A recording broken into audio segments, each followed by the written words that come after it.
দরুদ এত বড় ইবাদত, একবার দরুদ পড়লে আল্লাহ তাআলা 10টা রহমত দেন, 10টা গুনাহ মাফ করেন, 10টা মর্যাদা বাড়িয়ে দেন। আল্লাহর ফেরেশতারা দোয়া করে, আল্লাহর রাসূল সাল্লাল্লাহু আলাইহি ওয়াসাল্লামের কাছে দরুদ পৌঁছে দেওয়া হয়। পৌঁছানোর সময় আমার নাম, আমার বাবার নাম বলা হয়। এরপরে নবীজি সাল্লাল্লাহু আলাইহি ওয়াসাল্লাম নিজে দোয়া করেন, সালাম দিলে সালামের জবাব দিয়ে দেন। যে বেশি বেশি দরুদ পড়বে আল্লাহ তাআলা তার আরো কিছু মর্যাদা দেবেন।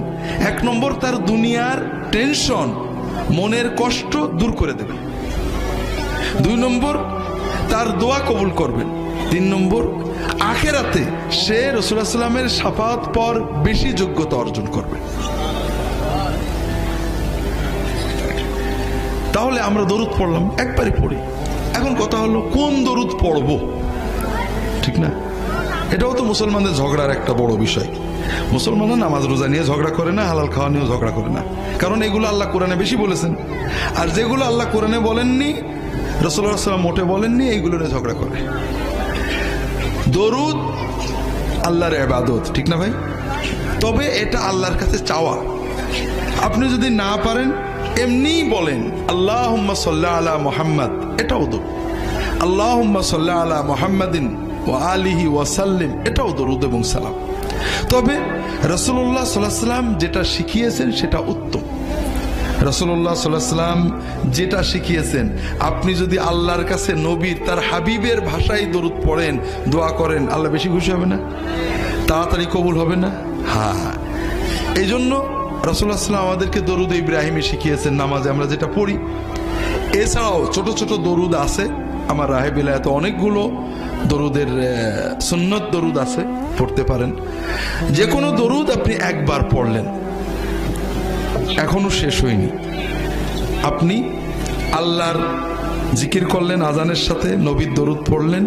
রাসূলুল্লাহ সাল্লাল্লাহু আলাইহি ওয়াসাল্লাম বলছেন, সুম্মা সাল্লু আলাইয়া, তোমরা আমার উপরে আজানের পরে দরুদ পড়বে। আমাদের দেশে নেই, বাংলাদেশের অনেক জায়গায় আছে। আজানের আগে দরুদ পড়ে, আবার আপত্তি করলে ঝগড়া করে, নবীর দরুদ পড়ো, তোমার কি? নবীজি বললেন আজানের আগে পড়তে না পরে পড়তে? পরে পড়তে। ভালো কাজ নবীজির নিয়মের বাইরে করলে কি ভালো থাকে? আপনি নামাজ শুরু করেন না, বিসমিল্লাহ বলা ভালো কাজ না খারাপ কাজ? বিসমিল্লাহ আল্লাহু আকবার করবেন, হ্যাঁ? কি বলবেন? আল্লাহু আকবার, বিসমিল্লাহ বলবেন না? কে এত একটা ভালো কাজ করবেন না? কে? কারণ এই সময় নবীজি বিসমিল্লাহ বলা শেখাননি, এই সময় আল্লাহু আকবার বলাই হলো বিসমিল্লাহ। কথা বোঝেননি?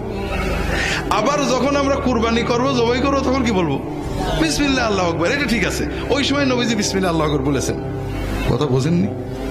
কাজেই ভালো কাজ, আপনি নামাজ পড়বেন, আউযু বিল্লাহি মিনাশ শাইতানির রাজিম, বিসমিল্লাহির রহমানির রহিম, আল্লাহু আকবার বলবেন নাকি? আউযু বিল্লাহ ভালো কথা, বিসমিল্লাহ ভালো কথা, কিন্তু ইবাদত বন্দেগী নবীর শিক্ষার বাইরে যুক্তি তর্ক দিয়ে বানানোর মানেই হলো আপনি নবী মানেন না।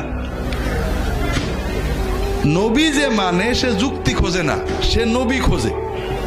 আর নবী যে মানে না সে কি খোঁজে? যুক্তি খোঁজে। আমার দেখতে হবে নবী কেমন করে করেছেন আলাইহিস সালাতু ওয়াস সালাম।